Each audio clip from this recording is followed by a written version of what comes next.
Hello everyone, this is Priya Pathak. I welcome you all on Amazon platform of Vidya Hut. तो कैसे हैं आप सभी लोग? होप सो आप सभी लोग बहुत अच्छे होंगे। तो बेटा हमने लास्ट क्लास में कंट्रोल एंड कोऑर्डिनेशन पढ़ना शुरू किया था, जिसमें हमने कंट्रोल एंड कोऑर्डिनेशन प्लांट में कैसे होता है पूरा हम डिटेल में इसको कवर कर चुके हैं।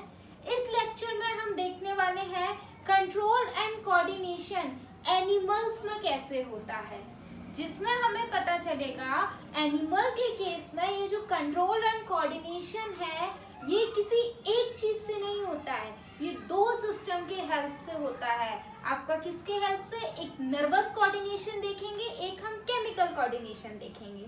तो इस लेक्चर में मेनली हम फोकस करेंगे हमारे नर्वस कोऑर्डिनेशन पर कि किस तरीके से नर्वस सिस्टम के हेल्प से हमारी बॉडी में कंट्रोल एंड कोऑर्डिनेशन हो रहा है। अब मैं बार बार बोल तो रही हूँ कंट्रोल एंड कोऑर्डिनेशन, लेकिन आपको ये तो पता होना चाहिए कि कंट्रोल एंड कोऑर्डिनेशन होता क्या है। तो हम लोग ये जानेंगे पूरा डिटेल में, हम लोग नर्वस सिस्टम देखेंगे, नर्वस सिस्टम किन किन चीजों से बना हुआ होता है हम ये देखेंगे, जिसमें हम ब्रेन के बारे में पढ़ेंगे, जिसमें हम नर्व्स के बारे में पढ़ेंगे, जिसमें हम स्पाइनल कॉर्ड के बारे में पढ़ेंगे। ये सभी बातें हमें आज के लेक्चर में कवर करनी है। तो टाइम को बिना वेस्ट करे हम क्या करते हैं, हमारे वीडियो लेक्चर को स्टार्ट करते हैं। आ जाइए, सबसे पहले लाइन क्या कह रही है, देखिए, all the living organism respond and react to the changes in the environment around them। जितने भी लिविंग ऑर्गेनिज्म है वो क्या करते हैं बेटा जी, उनके आसपास जो चेंजेस हो रहे हैं उनकी तरफ क्या करते हैं, रिस्पॉन्ड या रिएक्ट करते हैं। कोई भी लिविंग ऑर्गेनिज्म, अभी इन्होंने कुछ स्पेसिफाई नहीं किया है कि हम प्लांट्स बोल रहे हैं या एनिमल बोल रहे हैं। अभी ये इतना बोल रहे हैं कि लिविंग ऑर्गेनिज्म कोई भी हो वो हमारे चेंजिंग एनवायरनमेंट की तरफ क्या करता है बेटा, रिस्पॉन्स और रिएक्ट करता है। The changes in the environment to which the organism respond and react are called stimuli such as light, heat, cold, sound, smell and touch। बेटा जी हमारे आसपास ये जो चेंजेस हो रहे हैं ना, अब बार बार मैं बोल रही हूँ, जो चेंजेस हो रहे हैं उनकी तरफ ऑर्गेनिज्म रिएक्ट करता है, चेंजेस की तरफ ऑर्गेनिज्म रिएक्ट करता है। ये थोड़ा अच्छा साउंड नहीं कर रहा है, तो अच्छे साउंड के लिए हम क्या करें, हम कुछ नहीं करें, हमारी बायोलॉजी ने हमें एक वर्ड दिया है दैट इज स्टिमुलाई। तो ये जो चेंजेस हो रहे हैं एनवायरनमेंट में, इनको हम क्या बुलाएंगे, इनको हम स्टिमुलाई बुलाएंगे। तो अब हम बोलेंगे कि कोई भी लिविंग ऑर्गेनिज्म है वो क्या करता है, स्टिमुलाई की तरफ रिएक्ट या रिस्पॉन्स करता है। और वो स्टिमुलाई मतलब कि वो चेंजेस कुछ भी हो सकते हैं। वो बेटा आपका हीट हो सकता है, आपका कोल्ड हो सकता है, आपका टच हो सकता है, स्मेल हो सकता है, कुछ भी हो सकता है। स्टिमुलाई कुछ भी हो सकता है, ठीक है। Both plant and animals respond to the stimuli but in different manner। दोनों ही प्लांट और एनिमल स्टिमुलाई की तरफ आपका क्या करते हैं, रिस्पॉन्ड करते हैं, लेकिन करने का जो तरीका होता है वो अलग होता है। लास्ट क्लास में हमने देख लिया है एनिमल्स प्लांट्स किस तरीके से करते हैं। आज के क्लास में हमें एनिमल्स देखना है। स्टिमुलाई देखिए आपको बताती हूँ मैम कैसे होता है ये चीज। फॉर एग्जाम्पल आप लोगों ने छोटे में किया भी होगा, सन के सामने खड़े हो गए, जैसे ही धूप निकली और पूरी कोशिश कर दे रहे हैं कि हम आंखें खुली रखें, पूरी ताकत लगाते हैं कि हम तो इसको करके दिखाएंगे, हमारी आंखें खुली रखेंगे। लेकिन क्या होता है, हमारी जो आईज होती हैं जब हम सन के सामने जाते हैं वो अपने आप कुछ टाइम बाद बंद हो जाती हैं। तो ये जो हमारा सन के तरफ जो सनलाइट आ रही थी उसके तरफ हमने रिस्पॉन्ड नहीं किया आंखें बंद करके, बिल्कुल किया। तो सनलाइट ने स्टिमुलाई की तरह वर्क नहीं किया, बिल्कुल वर्क किया। यही तो मैं बोल रही हूँ, चेंजिंग एनवायरनमेंट की तरफ जो रिस्पॉन्स और रिएक्ट होता है उसे हम स्टिमुलाई बुलाते हैं। यहाँ पे स्टिमुलाई क्या है, सनलाइट है। रिस्पॉन्स कैसे किया, आंखें बंद करके किया बेटा। अब मान लीजिए हीट, आप ऐसे अपने किचन में चले गए, आपको नहीं पता था कोई चीज रखी हुई थी, कोई हॉट यूटेंसिल था, आपको आइडिया नहीं था, आपने उसको गलती से टच कर दिया। आपने टच किया, आप क्या करेंगे, हाथ पीछे ले जाएंगे ना, या खड़े खड़े सोचेंगे ये गरम है, टच कर दूं, अब गरम है, हटा लूं या ना हटाऊं, नहीं हटा हटाता हूँ, देखता हूँ क्या होगा, अरे यार नहीं हटा लेता हूँ, हाथ जल जाएगा। क्या हमारे पास इतना टाइम होता है? नहीं, वो जैसे ही स्टिमुलाई पे हमारा हाथ गया, वो गरम, वो जो हीट थी ना, उसने स्टिमुलाई का वर्क किया, तुरंत हमने बिना सोचे समझे क्या किया, एक रिस्पॉन्स प्रोड्यूस किया, और रिस्पॉन्स क्या होता है, हमारा हाथ अपने आप पीछे चला जाता है। तो यहाँ पे स्टिमुलाई क्या थी, वो हीट स्टिमुलाई थी, और वो हाथ का पीछे जाना क्या था, वो रिस्पॉन्स था। ठीक है, वही मैं बताने की कोशिश कर रही हूँ। तो अभी बोल रहे हैं कि जितनी भी चीजें हैं वो आसपास में क्या कर रही है, रिस्पॉन्स और रिएक्ट कर रही हैं। आ जाइए लिविंग ऑर्गेनिज्म। अब मैम ठीक है, अब ये रिस्पॉन्ड और रिएक्ट ये कैसे होता है? ये बेटा जी होता है कंट्रोल एंड कोऑर्डिनेशन की हेल्प से। जब हमारी बॉडी में डिफरेंट पार्ट्स में, डिफरेंट सिस्टम में एक कोऑर्डिनेशन होता है, एक कंट्रोल होता है, तब आपका क्या कर पाती हैं, तब आपका ये पूरा एक प्रोसेस हो पाता है, एक रिएक्शन प्रोड्यूस हो पाता है। मैं इतनी देर से आपको समझाने की कोशिश कर रही हूँ स्टिमुलाई क्या होता है, आपका कौन कोऑर्डिनेट कैसे करता है, मैं कोशिश कर रही हूँ ना, मतलब हमारे बीच में भी तो कोऑर्डिनेशन है। जब मैं अपनी बात को समझा पाऊंगी और आप कोशिश करेंगे उसको समझने की, तभी तो आप, जो मेरा टास्क है वो पूरा हो पाएगा पढ़ाने का, और आपका टास्क है पूरा हो पाएगा चीजों को लेने का। ये कब हो पाएगा? जब हम दोनों के बीच में एक कोऑर्डिनेशन होगा। यही इसी तरीके का कोऑर्डिनेशन बेटा हमारी बॉडी में भी होता है, एक रिस्पॉन्स को प्रोड्यूस करने के लिए, कोई प्रोसेस कराने के लिए, कुछ भी करने के लिए। अब ये होता कैसे, ये कोऑर्डिनेशन क्या होता है, आइए जरा बताते हैं। मैंने प्लांट में जो आपका कोऑर्डिनेशन इन प्लांट पढ़ाया है, उसमें भी मैंने ये एग्जांपल दिया था, इसमें भी देती हूँ मैं। ठीक है, एट लास्ट हमें कंट्रोल एंड कोऑर्डिनेशन समझना है ना, क्या होता है समझते हैं। चलिए आइए, होता क्या है, एक कंडीशन मैं आपको दे रही हूँ कि एक आप ऐसे ही घूमने जा रहे हैं, बाहर रोड पर हैं, आपको एक डॉग दिखाई दिया, वो बहुत शांति से सो रहा था, लेकिन हम है शैतान, हमने क्या किया बेटा जी, उस डॉग की टेल पर जाकर अपना पैर रख दिया। अब होगा क्या, आपको भी पता है वो आपके पीछे दौड़ेगा, बिल्कुल दौड़ेगा, और अगर आपको उससे बचना है तो फॉर श्योर आपको उससे ज्यादा तेज दौड़ना पड़ेगा, तभी आप बच पाएंगे, अदरवाइज आप तो गए। तो उसके लिए क्या करना पड़ेगा, आपकी मसल्स को तेज वर्क करना पड़ेगा। तो ब्रेन कहता है अगर बचना है ना तो मसल्स से बोलो कि ये तेज काम करें, तो ब्रेन सबसे पहले जाता है मसल्स के पास और मसल्स से बोलता है मसल्स दीदी इसने ये काम कर दिया, अब इसको इस डॉग से तेज भागना है, आप तेज काम करो। मसल कहती है कि मैं तो तेज काम तब करूँ ना जब मुझे एनर्जी ज्यादा मिले, तो हार्ट से जाके कहो कि ब्लड पंप थोड़ा ज्यादा करे, ब्लड पंप थोड़ा ज्यादा होगा तो उसमें ज्यादा न्यूट्रिएंट्स आएंगे, ज्यादा आपका क्या होगा, चीजें ब्रेक डाउन होंगी, तो मुझे ज्यादा एनर्जी मिलेगी। तो ब्रेन कहता है बात तो सही है, इसमें हार्ट का रोल है। फिर ब्रेन जाता है किसके पास, भाई हमारा ब्रेन जाता है हार्ट के पास। हार्ट से कहता है हार्ट भैया आप एक काम करिए कि ये जो आपका जो पंपिंग का काम है ना ब्लड का, उसको तेज कर दीजिए ताकि ब्लड ज्यादा पंप हो, उसमें ज्यादा न्यूट्रिएंट आ पाए, तो ज्यादा आपका रेस्पिरेशन हो पाए, ज्यादा रेस्पिरेशन होगा ज्यादा एनर्जी मिलेगी, ज्यादा एनर्जी मसल्स तक पहुंचेगी और ये मसल्स काम कर देंगी। वो अब कहता है हार्ट ठीक है मैं ब्लड को ज्यादा पंप कर दूंगा, लेकिन अब उसको भी तो बोलिए आप लंग्स को जाके कि अपना ये एक्सचेंज ऑफ गैसेस जो हो रही है इनका रेट बढ़ाएं, क्योंकि जब तक ऑक्सीजन नहीं आएगी तब तक ग्लूकोज का ब्रेकडाउन नहीं होगा। फिर भले मेरे ब्लड में कितना भी ग्लूकोज बना रहे वो ब्रेकडाउन नहीं होगा तो एनर्जी तो मिलेगी ही नहीं।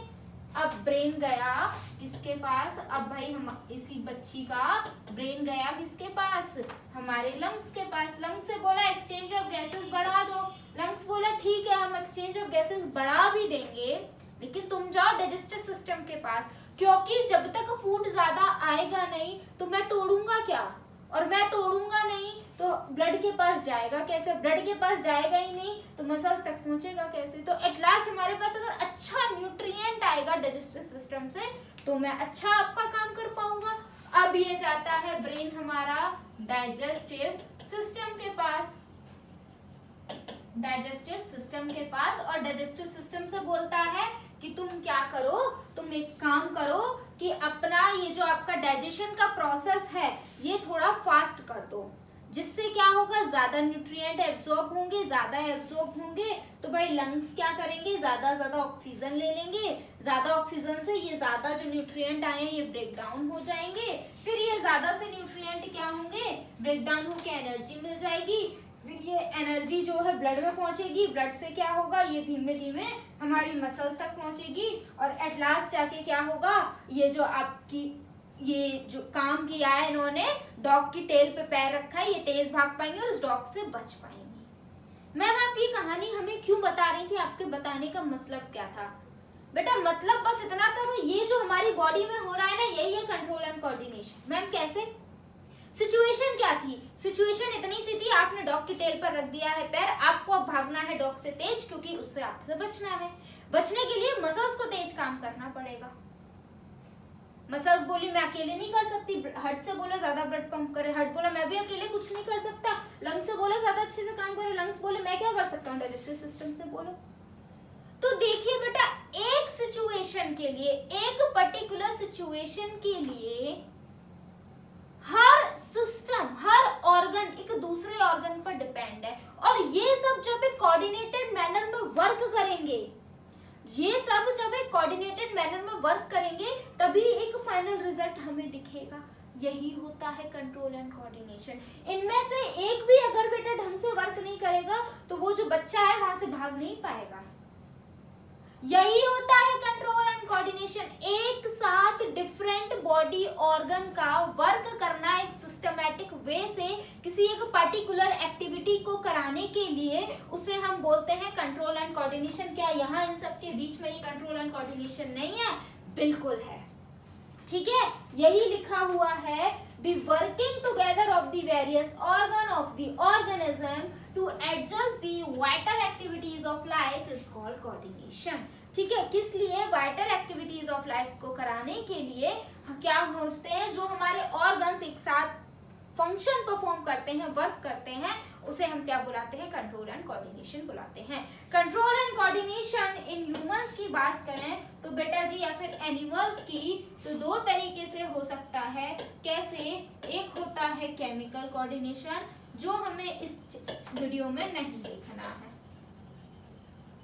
ठीक है, और एक होता है बेटा जी आपका क्या? Nervous coordination. नर्वस कोऑर्डिनेशन, तो हम देखने वाले हैं नर्वस कोऑर्डिनेशन कैसे होता है। नर्वस कोऑर्डिनेशन में बेटा जी हम किसकी बात करेंगे? नर्वस सिस्टम की बात करेंगे। नर्वस सिस्टम के अंदर क्या क्या आता है? नर्वस सिस्टम के अंदर आता है बेटा जी आपके न्यूरॉन की बात करेंगे, है ना, उसके बाद आपके ब्रेन की बात करेंगे, नर्व्स की बात करेंगे, स्पाइनल कॉर्ड की बात करेंगे, डिफरेंट ब्रेन के पार्ट्स की बात करेंगे। ये सभी बातें हम करने वाले हैं। आइए जरा नर्वस सिस्टम की बातें करते हैं।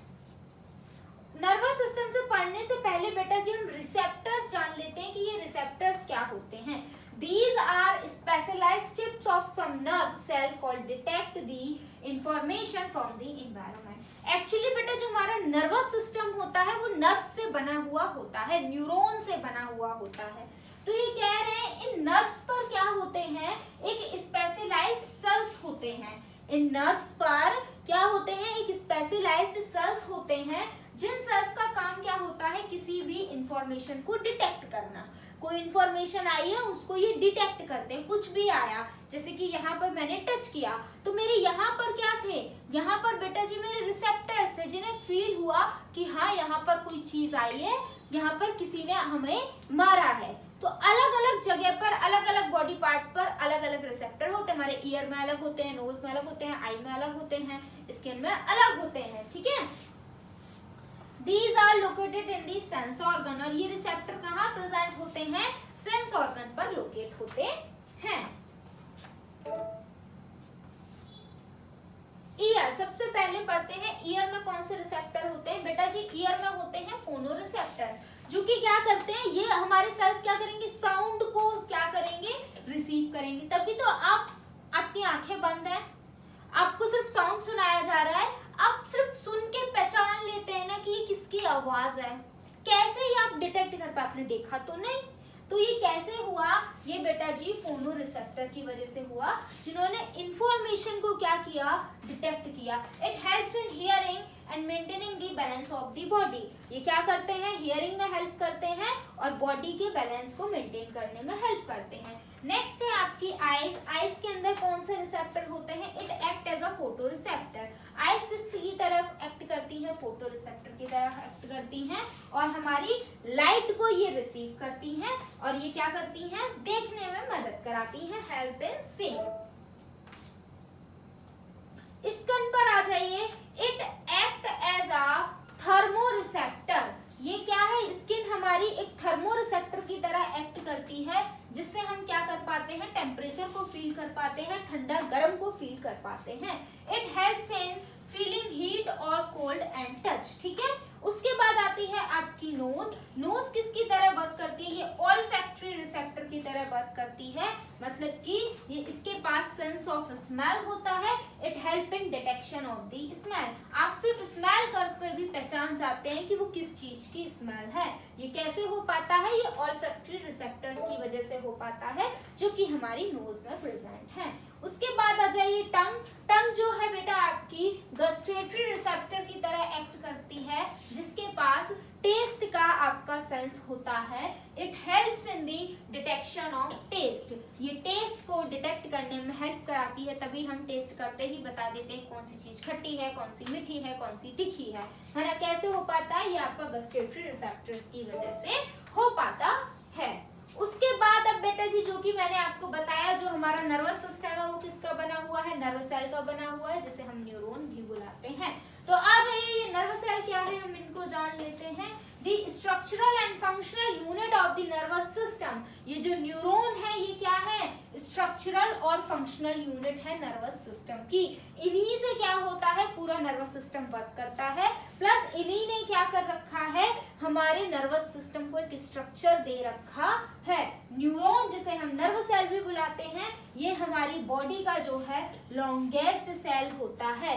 कितना होता है बेटा, अप टू 100 सेंटीमीटर। कितना होता है, 100 सेंटीमीटर होता है। अब ये न्यूरॉन बना कैसे होता है, ये न्यूरॉन बेटा जी दो चीज का बना हुआ होता है, सेल बॉडी और सेल प्रोसेसेस। सेल बॉडी में क्या आता है बेटा जी, आपकी सेल बॉडी में आता है ये पूरा, ये वाला जो अपर वाला पार्ट है, ये आपकी सेल बॉडी है। सेल प्रोसेसेस में ये जो आपका एक्सोन है, प्लस ये जो आपके डेंड्राइट्स हैं, ये डेंड्राइट्स है, ये आपके किस में आते हैं, सेल उसमें आते हैं, सेल प्रोसेसेस में। आ जाइए अब जरा इनको हम पढ़ लेते हैं। देखिए इसको आप जरा ध्यान से देखिए, आपको ये जो ऊपर वाला स्ट्रक्चर हो देख पा रहे हैं, ये है आपके डेंड्राइट्स, यहाँ पर लिखा भी हुआ है। इन डेंड्राइट्स का क्या काम होता है, कोई भी, जैसे कि मैंने यहाँ पे टच किया, यहाँ पे रिसेप्टर होंगे, ये रिसेप्टर्स ने क्या किया बेटा जी, थर्मो रिसेप्टर ने, ठीक है, आपके थर्मो रिसेप्टर ने क्या किया, तुरंत लेके गए और इसको इन डेंड्राइट्स के पास पहुंचा दिया। न्यूरॉन के जो डेंड्राइट्स थे, इन्होंने क्या किया, इसको आपके ये जो इंफॉर्मेशन थी इसको ले लिया। तो इनका काम क्या होता है, डेंड्राइट्स का इंफॉर्मेशन को रिसीव करना। उसके बाद आ जाइए आपकी सेल बॉडी पर। सेल बॉडी देखिए, सेल बॉडी के अंदर प्रेजेंट होता है साइटोप्लाज्म, लेकिन ये साइटोप्लाज्म बिल्कुल लिक्विड नहीं होता बेटा जी, ये साइटोप्लाज्म होता है दानेदार, जैसे दाने होते हैं ना, दानेदार ये साइटोप्लाज्म होता है, इसलिए हम इसे बुलाते हैं नीजस ग्रैन्युल्स। क्या बुलाते हैं, इसके अंदर के साइटोप्लाज्म को नीजस ग्रैन्युल्स बुलाते हैं, जो कि आपका दानेदार सब्सटेंस होता है। उसके बाद इसके पास क्या है, उसके पास एक सेंट्रल लोकेटेड न्यूक्लियस होता है सेल बॉडी के पास, ये पूरी सेल बॉडी है। उसके बाद आ जाइए, ये जो आपका स्ट्रक्चर है इसे हम क्या बुलाते हैं, एक्सोन बुलाते हैं। बेटा जी ये जो आपका एक्सोन होता है, ये एक्सोन आपके इस पूरे न्यूरॉन का सबसे लार्जेस्ट पार्ट होता है। ये वाली चीज जो आप देख पा रहे हैं, ये जो है, ये क्या है आपकी, ये है आपकी एक्सोलेमा, ठीक है, इसके पास एक्सोलेमा होता है और इसके अंदर भी आपका साइटोप्लाज्म भरा हुआ होता है। इस साइटोप्लाज्म को हम क्या बुलाते हैं, जो कि ये एक्सोन के अंदर है, इसलिए इसके अंदर वाले साइटोप्लाज्म को हम एक्सोप्लाज्म बुलाते हैं। एंड देन आप ये देख पा रहे होंगे ये वाले स्ट्रक्चर, राइट, ये वाले स्ट्रक्चर, ये क्या है आपकी, ये है माइलिन शीथ। ये जो वाले जो स्ट्रक्चर है ये माइलिन शीथ है। और आप एक चीज बड़े अच्छे से देख पा रहे होंगे, ये माइलिन शीथ एक पूरी कंटिन्यूअस नहीं है, ये ऐसे ऐसे है, ऐसे ऐसे, मतलब कि माइलिन शीथ के बीच में गैप्स हैं। इन गैप्स को क्या बुलाते हैं गैप्स को हम बुलाते हैं नोड्स ऑफ रैनवियर। अब इन माइलिन शीथ के अंदर बेटा जी इस तरीके से छोटे छोटे सेल्स भी होते हैं, जिन सेल को हम बुलाते हैं श्वान सेल। क्या बुलाते हैं? Schwann cell. तो देखिए एक्सोन में क्या क्या था? एक्सोन में था एक्सोलेमा जो कि हमारे एक्सोन की लेयर थी, प्लस उसके अंदर था एक्सोप्लाज्म। एक्सोप्लाज्म क्या है? एक्सोप्लाज्म हमारा साइटोप्लाज्म है जो एक्सोन के अंदर भरा हुआ है। फिर ये जो आपके ऊपर ये आपको स्ट्रक्चर दिख रहे हैं इनको हम बुलाते हैं माइलिन शीथ। माइलिन शीथ के बीच में होता है गैप, क्योंकि ये कंटिन्यूअस लेयर नहीं होती, ये डिसकंटिन्यूअस होती है, तो इस गैप को हम बुलाते हैं nodes of Ranvier. Plus in myelin sheath के अंदर कुछ सेल पाए जाते हैं जिनको हम बुलाते हैं श्वान सेल। ठीक है, हमने सेल बॉडी देख ली, हमने एक्सोन देख लिया। इसमें ढंग से दिखाई नहीं दे रहा है, एक मिनट बेटा रुकना। हाँ जी, अब आ जाइए। फिर उसके बाद ये जो आपका एंडिंग है ये है टर्मिनल एंडिंग। उसके बाद आपको ये जो गोल गोल स्ट्रक्चर दिख रहे हैं इन्हें हम बुलाते हैं साइनेप्टिक नॉब। इनके अंदर क्या होता है बेटा जी? इन साइनेप्टिक नॉब के अंदर एक स्पेशल काइंड ऑफ प्रोटीन भरा हुआ होता है जिसका काम होता है सिग्नल्स को चेंज करना, कन्वर्ट करना। प्रोटीन का नाम क्या होता है? एसिटाइल कोलिन नाम का प्रोटीन भरा हुआ होता है जिसका काम होता है सिग्नल्स को चेंज करना। ये प्रोटीन ही आपका जो होता है सिग्नल्स को चेंज करता है। ठीक है, एक बात और आपको बता दें तो ये थोड़ा सा एक्स्ट्रा है, लेकिन जान लीजिए जो कि हम न्यूरॉन को पढ़ रहे हैं बहुत डिटेल पूछा जाता है। ठीक है, ये जो माइलिन शीथ होती है ना बेटा जी, ये आपकी फॉस्फोलिपिड की बनी हुई होती है। ठीक है, किसकी बनी हुई होती है? फॉस्फोलिपिड्स की बनी हुई होती है, ये बात आपको याद रखनी है। तो ये था हमारा न्यूरॉन का स्ट्रक्चर, पूरा न्यूरॉन। अब हम इसको देख भी लेते हैं जो मैंने आपको बताया डेंड्राइट्स। कई बातें मैंने आपको इसको डिटेल में बताई हैं क्योंकि ये इंपॉर्टेंट है, इसलिए मैंने डिटेल में बताई है। ठीक है, डेंड्राइट क्या है? इट एक्वायर्स इंफॉर्मेशन, ये इंफॉर्मेशन को लेता है। Cell body the information acquired by it travels as an electrical impulse. जैसे ही डेंड्राइट क्या करते हैं बेटा जी? इंफॉर्मेशन को ले लेते हैं, फिर इलेक्ट्रिकल इंपल्स के फॉर्म में ये कहाँ आती है? सेल बॉडी के अंदर आती है। सेल बॉडी का जो साइटोप्लाज्म होता है उसे नीजल्स ग्रैन्यूल्स बुलाते हैं क्योंकि उसको दानेदार होता है। ये बातें मैंने आपको बताई है। इसके पास न्यूक्लियस भी होता है अपना एक, प्लस हमारे आपके ये जो सेल बॉडी है इसके पास माइटोकॉन्ड्रिया भी होते हैं क्योंकि इसे बहुत सारा काम करना होता है, तो एनर्जी जनरेट करनी होती है। ठीक है, तो अब उसके बाद आ जाइए एक्सोन पर। It is the longest fibre on the cell. Axon क्या है? ये सबसे लॉन्गेस्ट फाइबर है सेल बॉडी की। ठीक है, it transmit the electrical impulse from the cell body to the dendrite of the next neuron. ये क्या करती है एक्सोन? ये इलेक्ट्रिकल इंपल्स को ट्रांसफर करती है एक न्यूरॉन से दूसरे न्यूरॉन में। ठीक है, एक न्यूरॉन से दूसरे न्यूरॉन में क्या करती है? ये इंफॉर्मेशन को ट्रांसफर करती है। उसके बाद आ जाइए साइनेप्स क्या होता है। देखिए बेटा जी, साइनेप्स समझाती हूँ। बेटा मेरी आर्ट बहुत ज्यादा गंदी है, उसके लिए बहुत ज्यादा सॉरी, लेकिन आपको समझाना चाहती हूँ बस, और कुछ नहीं है।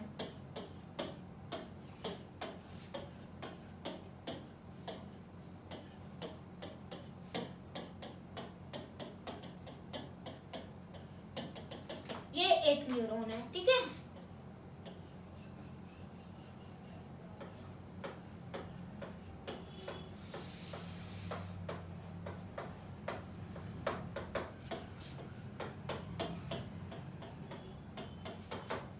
गैप मैंने बहुत ज्यादा दे नहीं पाया, ये दूसरा न्यूरॉन है। इन दोनों न्यूरॉन के बीच में थोड़ा सा गैप है ना, गैप, इस गैप को हम क्या बुलाते हैं? इसको हम बुलाते हैं साइनेप्स। क्या बुलाते हैं? साइनेप्स बुलाते हैं। It is the gap between the nerve ending of the one neuron, इस न्यूरॉन की नर्व एंडिंग हो रही है बिल्कुल, and the dendrite of the other neuron, और दूसरे न्यूरॉन का क्या है? डेंड्राइट है। तो ये नर्व एंडिंग, एक न्यूरॉन की नर्व एंडिंग, दूसरा न्यूरॉन का क्या है? डेंड्राइट। इन दोनों के बीच का एक गैप है। Here electrical signals is converted into a chemical signal. यहीं पर ये जो आपकी साइनेप्टिक नॉब है ना, ये साइनेप्टिक नॉब ये क्या करते हैं? केमिकल रिलीज करते हैं। एसिटाइल कोलिन की वजह से जो इलेक्ट्रिकल इंपल्सेस ऊपर से आ रहे थे, यहाँ पर ये क्या होते हैं? यहाँ पे ये केमिकल में कन्वर्ट होते हैं। अब आप पूछेंगे कि मैम ये केमिकल में कन्वर्ट होने की जरूरत क्या है? वो जरूरत ये है बेटा, जरूरी नहीं है जिस स्पीड से जो सिग्नल है हमारा इस न्यूरॉन में आया हो या फिर आया हो, उतनी ही स्पीड से सेकंड वाले न्यूरॉन में जाने की जरूरत है, या फिर जितना सिग्नल आपके फर्स्ट वाले न्यूरॉन में आया है जरूरी नहीं है उतना सेकंड वाले में भी जाए। तो आपके ये जो सिग्नल में कम घटाना बढ़ाना होता है ना, ये यहाँ पे बीच में हो जाता है। तो इसके लिए इसको इलेक्ट्रिकल सिग्नल को केमिकल में चेंज होना पड़ता है, तब ये दूसरे न्यूरॉन में जाता है। इसलिए हमारे सिग्नल पहले इलेक्ट्रिकल फिर केमिकल, फिर इलेक्ट्रिकल फिर केमिकल, ऐसा ये चलता रहता है। सिनेप्टिक नर्व केमिकल रिलीज करते हैं एंडिंग पे, एसिटाइलकोलिन आता है, सिग्नल को कन्वर्ट करता है, कन्वर्ट करने के बाद फिर ये यहाँ से फिर यहाँ इलेक्ट्रिकल के फॉर्म में पहुंच जाता है। होप सो आपको बातें समझ आ गई होंगी। How do we detect signal, यही बात जो बेटा मैंने बताई आपकी वही लिखी हुई है, एक बार जल्दी से पढ़ लेते हैं। क्या है? A chemical reaction occurs and create the electrical impulse. सबसे पहले क्या होता है? केमिकल रिएक्शन होती है, इलेक्ट्रिकल इंपल्सेस आते हैं हम तक। impulse travels from dendrite and finally reaches the axon end। impulse dendrite से, डेंड्राइट क्या था बेटा मेरा? डेंड्राइट ये वाला स्ट्रक्चर था, ठीक है। इंपल्स क्या करते हैं? इन डेंड्राइट से ट्रेवल करते हैं और कहाँ तक जाते हैं? फाइनली नर्व एंडिंग तक पहुंच जाते हैं, जिसे हम क्या बुलाते हैं? यहाँ से आए यहाँ तक पहुंच गए, ठीक है, जिसे हम क्या बुलाते हैं? सिनेप्टिक नर्व बुलाते हैं। Impulse releases the some chemical like acetylcholine from synaptic nerves. अब क्या होता है? हमारी जो इंपल्स होते हैं ये कुछ केमिकल्स को रिलीज करवाते हैं, कहां से? सिनेप्टिक नर्व से। केमिकल का नाम क्या है? केमिकल का नाम है acetylcholine. By these chemical impulse transmit across the synapse. इन केमिकल्स की वजह से क्या होता है? सिग्नल्स क्या होते हैं? साइनैप्स से ट्रांसफर करते हैं।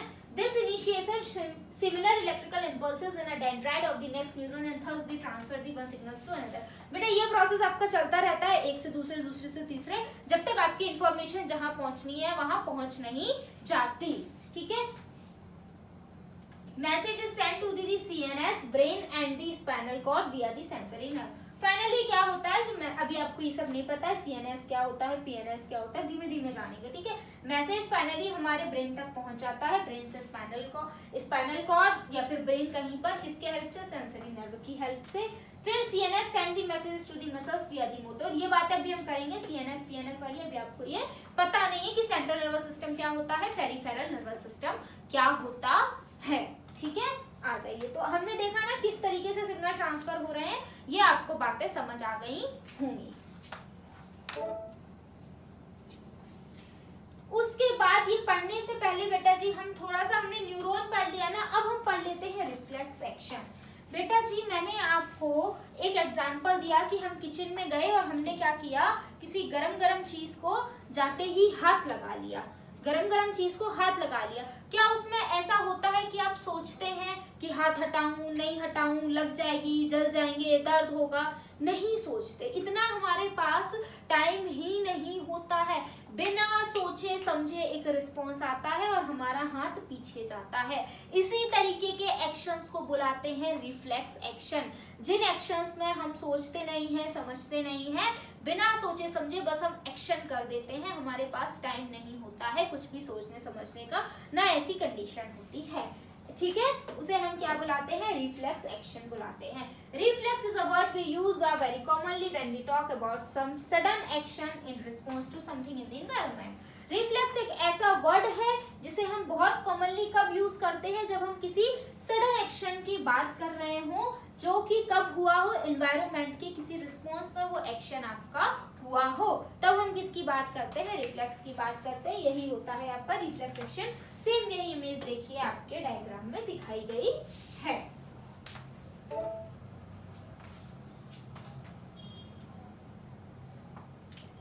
ये देखिए, reflex actions are completed very quickly as compare to the normal action. Normal actions के कंपैरिजन में रिफ्लेक्स एक्शन बहुत जल्दी से होते हैं। The part of complex of reflex action is called reflex arc. बेटा ये जो पार्ट होता है ना कि रिफ्लेक्स एक्शन का पूरा होना, सिग्नल्स का जाना, फिर हमारे ये ब्रेन के पास नहीं जाते हैं रिफ्लेक्स एक्शन के सिग्नल, बेटा जी ये स्पाइनल कॉर्ड के पास जाते हैं, क्योंकि अगर हम सोचने बैठ गए तो ये क्विक कहाँ होगा? तो ये स्पाइनल कॉर्ड के पास जाते हैं। फिर स्पाइनल कॉर्ड से स्पाइनल कॉर्ड ऑर्डर देती है कि हाथ पीछे हटाओ, गर्म चीज है, तब हम हाथ पीछे हटाते हैं। तो क्या हुआ? सबसे पहले हमारे क्या हुए? किसी से हमने टच किया तो हमें स्टिमुली मिला। स्टिमुली मिलते ही क्या हुआ? हमारी इंफॉर्मेशन इंफॉर्मेशन गई किसी नर्व की हेल्प से, उसके बाद क्या उन नर्व ने क्या किया, स्पाइनल कॉर्ड को इंफॉर्मेशन दी कि ये हुआ है, ऐसी ऐसी इंफॉर्मेशन आई है। उसके बाद क्या हुआ, स्पाइनल कॉर्ड ने दूसरी नर्व को बोला कि तुम जाओ और हाथ से बोलो कि हाथ पीछे हटाए, तब आपका क्या होता है, हाथ पीछे हटता है।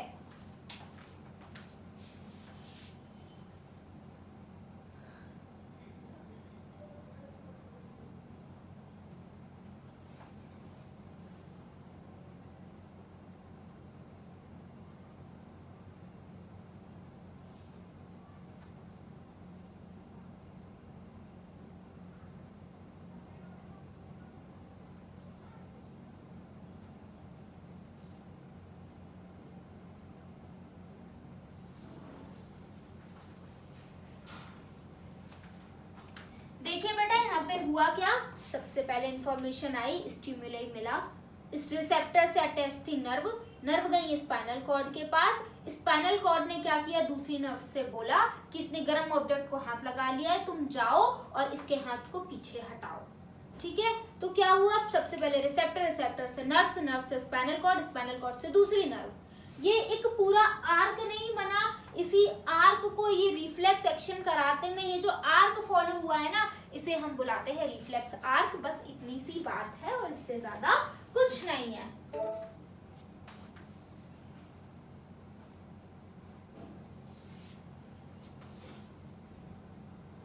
देखिए कहां से हो रहा है, First, it begins with the receptors detecting the stimuli or the sudden change in the environment where the instant action has a role to play. सबसे पहले क्या होता है, रिसेप्टर्स इंफॉर्मेशन को डिटेक्ट करते हैं जहां पर स्टिमुलाई होता है और या फिर सडन चेंज होता है एनवायरनमेंट में। ठीक है, the stimuli is received from the sensory nerve. मैं बता रही थी ना कि एक नर्व स्टिमुलाई को लेके आती हैं, तो वो कौन सी नर्व होती है, सेंसरी नर्व। सेंसरी नर्व क्या होंगी, रिसेप्टर से उस इंफॉर्मेशन को लेके आएंगी कि गरम गरम चीज को हाथ लगा है। The sensory neuron sends the signals to the relay neuron. तो सेंसरी न्यूरॉन क्या करेंगी, रिले न्यूरॉन को सिग्नल देंगी। This is followed with the relay neuron sending the signals to the motor neuron. उसके बाद रिले न्यूरॉन क्या करेगा, उन सिग्नल्स को मोटो न्यूरॉन को देगा। Further the motor neuron sends the signals to the effector और finally मोटो न्यूरॉन क्या करेंगे, इफेक्टर को सिग्नल्स दे देंगे और इफेक्टर सेल क्या करेंगे, हाथ को पीछे हटवा देंगे।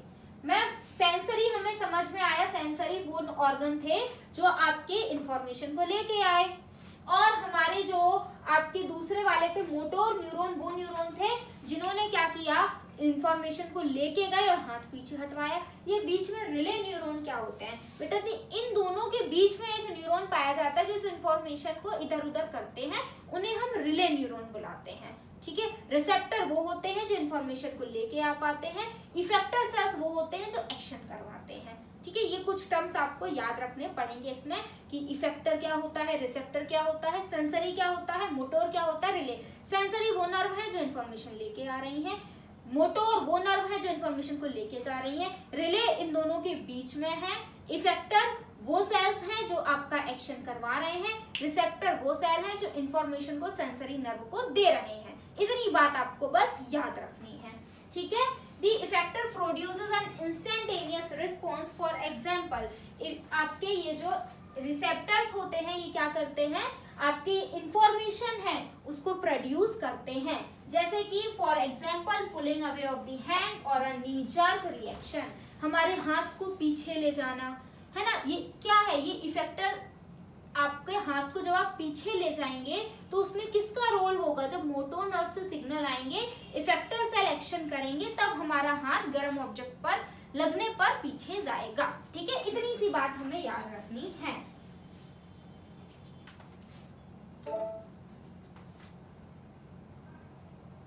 देखिए ये क्या लिखा हुआ, एक लाइन और रह गई। In a reflex action the signals do not route to the brain.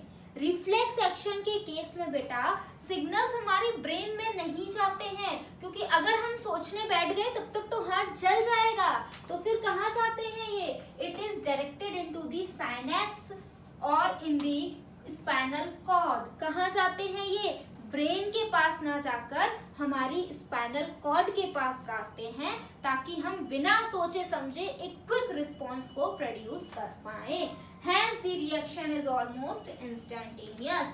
जिस वजह से जो रिएक्शन होता है बहुत क्विक होता है, सडन होता है, इंस्टेंटेनियस होता है।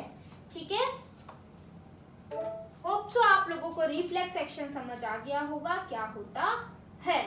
आ जाइए human nervous system. Human nervous system में भी हमें सबसे पहले क्या पढ़ना है? ह्यूमन नर्वस सिस्टम में सबसे पहले हमें पढ़ना है सेंट्रल नर्वस सिस्टम। ठीक है, बेटा हमें दो नर्वस सिस्टम पढ़ने हैं, एक सेंट्रल नर्वस सिस्टम, एक peripheral nervous system. Central nervous system के अंदर हमारा ब्रेन आता है प्लस हमारी स्पाइनल कॉर्ड आती है।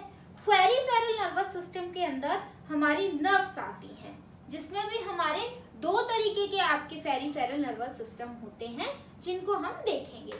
ठीक है, तो आ जाइए सेंट्रल नर्वस सिस्टम पहले देख लेते हैं। तो सेंट्रल नर्वस सिस्टम मतलब क्या है? वो सभी चीजें जो नर्वस सिस्टम के सेंटर में प्रेजेंट है उसे हम बुला रहे हैं central nervous system. Central nervous system में सबसे पहले ब्रेन है। तो ब्रेन में हम देखेंगे ब्रेन का काम क्या होता है, ब्रेन के पार्ट्स क्या होते हैं, ब्रेन का रोल क्या होता है, सभी चीजें आइए जरा हम देख लेते हैं। ये जो आपका किसका डायग्राम है, स्पाइनल कॉर्ड का है। Central nervous system. Brain is the most important part of the body, human body. Brain क्या है? ब्रेन एक बहुत ज्यादा इंपॉर्टेंट पार्ट है किसी भी ह्यूमन बॉडी का। क्यों है ये इंपॉर्टेंट? हम बेटा कोई भी एक्शन कर रहे हैं उसके लिए कौन रिस्पॉन्सिबल है? उसके लिए ब्रेन रिस्पॉन्सिबल है। इवन हम जो कर रहे हैं उसके लिए तो ब्रेन रिस्पॉन्सिबल है ही, हमारी बॉडी के अंदर जो प्रोसेसेस चल रहे हैं उनके लिए भी कौन रिस्पॉन्सिबल है? ब्रेन रिस्पॉन्सिबल है। नहीं मैम आप गलत बता रहे हो, आपने लाइफ प्रोसेस में बताया तो प्रोसेसेस के लिए अलग अलग सिस्टम रिस्पॉन्सिबल होते हैं। रेस्पिरेटरी सिस्टम के लिए हमारा पूरा रेस्पिरेटरी सिस्टम है जो रेस्पिरेशन करवा रहा है। डाइजेशन के लिए डाइजेस्टिव सिस्टम है। सर्कुलेशन के लिए सर्कुलेटरी सिस्टम है। तो ब्रेन कैसे इन्वॉल्व है? बेटा वो सिस्टम्स भी तो तभी वर्क कर रहे हैं जब ये ब्रेन ऑर्डर दे रहा है। सोचिए अगर ये ब्रेन ऑर्डर ना दे तो क्या आपका रेस्पिरेटरी सिस्टम वर्क करेगा? क्या आपका सर्कुलेटरी सिस्टम वर्क करेगा? बिल्कुल नहीं करेगा। तो ये ब्रेन क्या है? ये सबका हेड है, इसका काम बस एक है, सबको ऑर्डर देना। ठीक है, तो आ जाए, इसलिए हमने इसको इम्पोर्टेंट पार्ट बोल रखा है। Brain is situated in the cranial box, cranium which is made up of bones. सबसे पहले बात आती है अब ये ब्रेन जो इतना इम्पोर्टेंट है ये प्रेजेंट कहाँ होता है? ये प्रेजेंट होता है हमारे एक बॉक्स के अंदर। इसके पास बहुत ज्यादा प्रोटेक्शन होता है। जब हमने नॉर्मल ऑर्गन्स को इतना ज्यादा प्रोटेक्शन दे रखा है, इतनी सारी लेयर्स हैं, कवरिंग है, तो ब्रेन तो एक इम्पोर्टेंट चीज है, इसको तो हम एक्स्ट्रा प्रोटेक्शन देंगे। तो सबसे पहले क्या होता है? सबसे पहले होता है स्कैल्प। ठीक है, ये जो हमारा हेड होता है ना, उसके बाद नीचे एक स्ट्रक्चर देखने के लिए आता है स्कल, जो कि आपने देखा होगा कभी लैब में, स्केलेटन देखा होगा। उसका ये जो अपर वाला पार्ट होता है उसे हम बुलाते हैं स्कल। स्कल के अंदर आता है हमारा ये क्रेनियम बॉक्स। ठीक है, जो कि किसका बना हुआ होता है? बोन्स का बना हुआ होता है। इस बॉक्स के अंदर क्या होता है? हमारा ब्रेन प्रेजेंट होता है। और ये भी ऐसे ही नहीं होता, इसके पास बहुत सारी लेयर्स होती हैं, तब ब्रेन फाइनली हमारा आता है। ठीक है, उसके बाद आ जाइए, जो मैं लेयर्स की बात कर रही थी, बेटा बायोलॉजी को इंग्लिश वाले वर्ड अच्छे नहीं लगते तो ये अपने वर्ड देती है। ब्रेन के लिए ना तो बायोलॉजी ने मेम्ब्रेन यूज किया, ना ब्रेन के लिए लेयर यूज किया, ना कवरिंग यूज किया। क्या बोला? मेनिंजेस। तो जो ब्रेन की आउटर कवरिंग होती है उसे हम बुलाते हैं मेनिंजेस। क्या है? मेनिंजेस। ठीक है, brain is covered by the 3 membranes of connective tissue termed as meninges। brain जो है 3 membrane से कवर होता है, जो कि किसकी बनी हुई है? कनेक्टिव टिश्यू की बनी हुई है, जिन्हें हम मेम्ब्रेन, लेयर, आउटर कवरिंग या मेनिंजेस कुछ भी बुला सकते हैं। Meninges, any inflammation of meninges is called meningitis. बेटा जी आपने सुना होगा कई बार कि उसके ब्रेन में स्वेलिंग आ गई है, तो ये ब्रेन में स्वेलिंग नहीं आती है। एक्चुअली ये जो मेनिंजेस है ना, इनके बीच में स्वेलिंग आ जाती है, उसका रीजन कुछ भी हो सकता है, ठीक है। ये जो कंडीशन होती है जब हमारी मेनिंजेस में स्वेलिंग आ जाती है, इस कंडीशन को हम बुलाते हैं मेनिंजाइटिस। क्या बुलाते हैं? मेनिंजाइटिस बुलाते हैं। वेट जो ब्रेन का होता है इन एडल्ट मेल की बात करें तो ये बेटा जी 1400 ग्राम्स होता है। फीमेल की बात करें तो ये 1250 ग्राम्स होता है। अब ऐसा बिल्कुल मत सोचना कि वेट की वजह से किसी के इंटेलिजेंस पे कोई फर्क पड़ेगा। ब्रेन के वेट से ऐसा कुछ भी नहीं होता है कि मैम मेल्स में जो वेट है वो थोड़ा ज्यादा है तो वो थोड़े ज्यादा इंटेलिजेंट होंगे या फीमेल्स थोड़ी कम होंगी। ये बिल्कुल भी ब्रेन के वेट पर डिपेंड नहीं करता है। तो मैम किस पर डिपेंड करता है? बेटा जी जो आप देख पा रहे हैं ये जो आपके कुछ इस तरीके से आपके फोल्ड्स हैं, इन फोल्ड्स पर हमारी जो आपकी इंटेलिजेंस है, कह सकते हैं इंटेलिजेंस नहीं एक्टिवनेस डिपेंड करती है।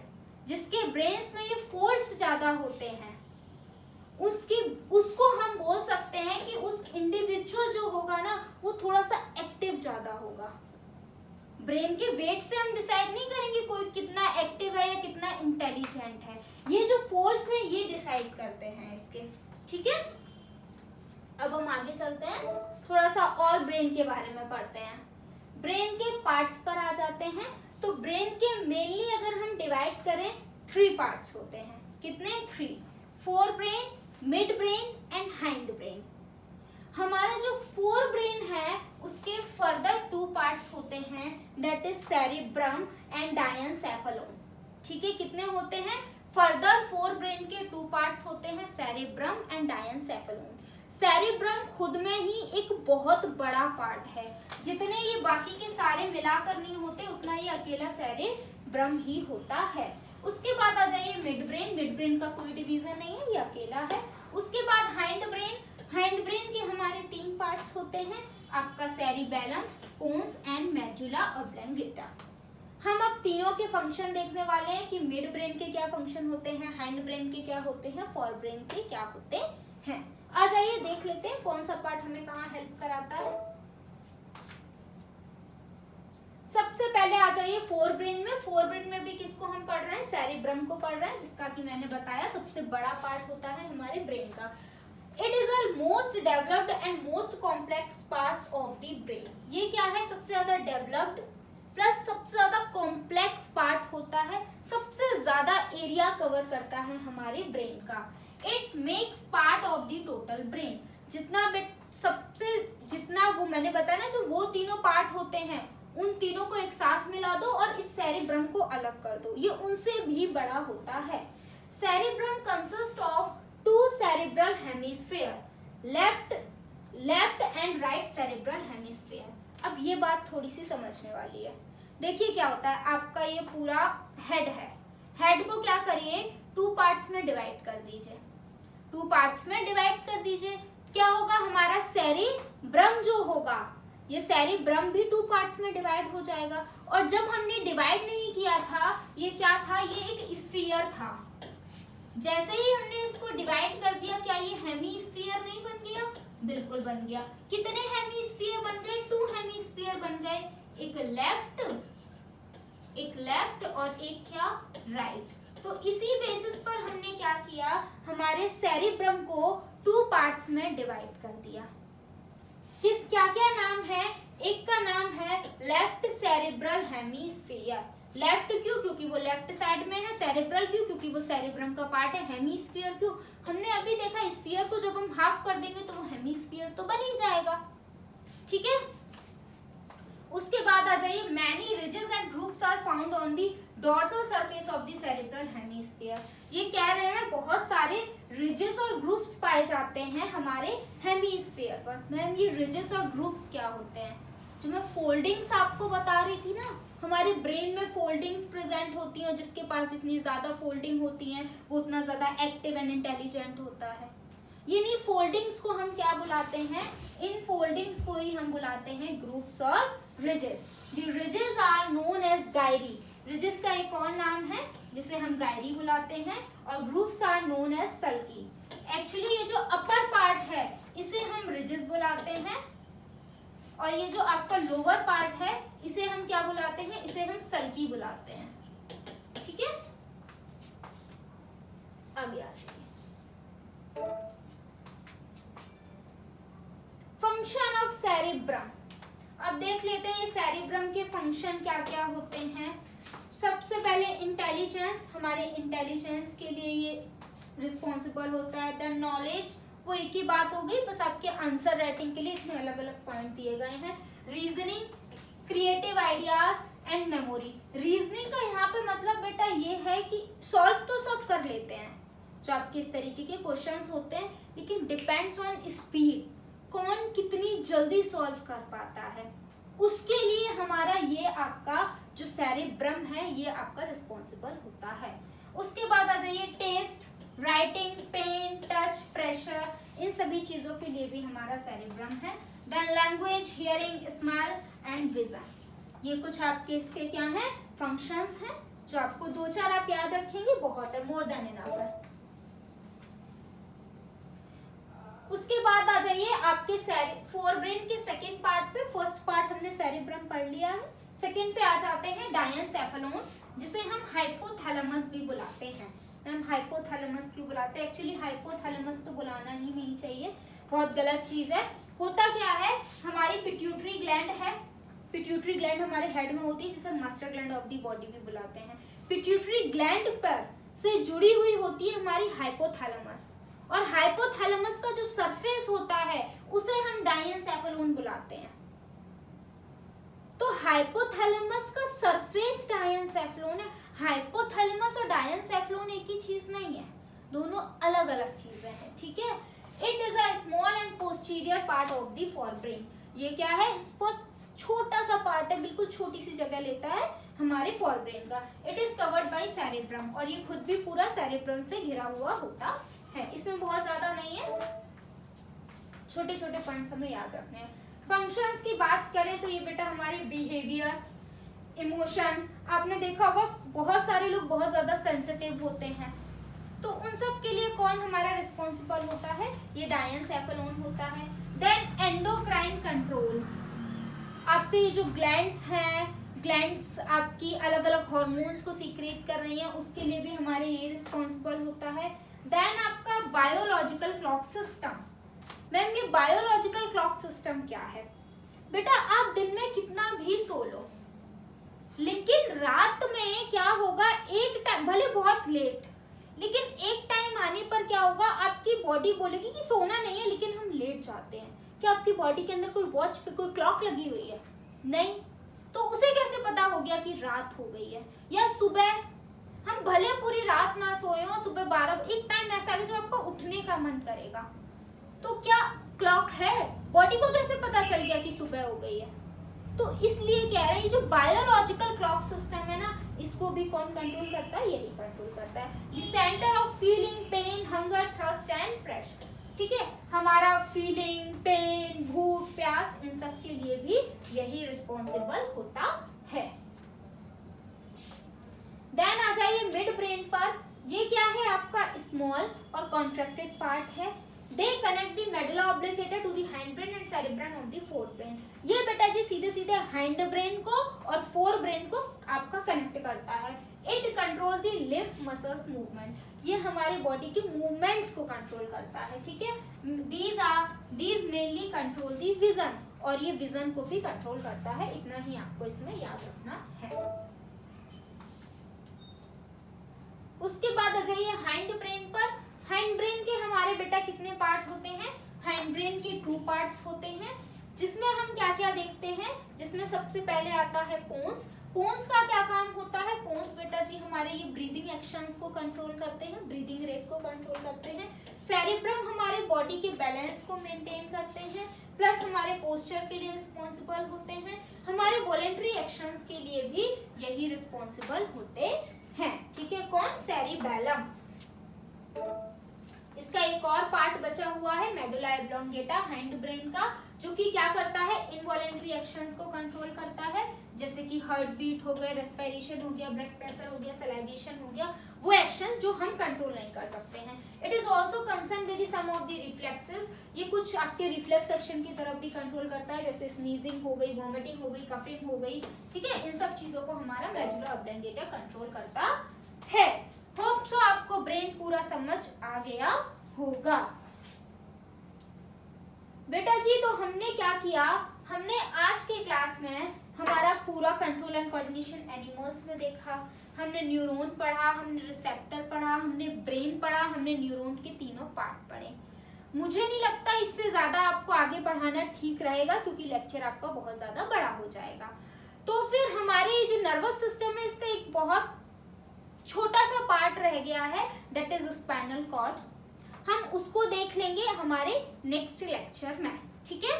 तो होप सो आज की बातें आपको समझ आई होंगी, बाकी की बातें हम आगे आने वाले लेक्चर्स में देखने वाले हैं, ठीक है। तो आज के लेक्चर को हम यहीं पर ओवर करते हैं।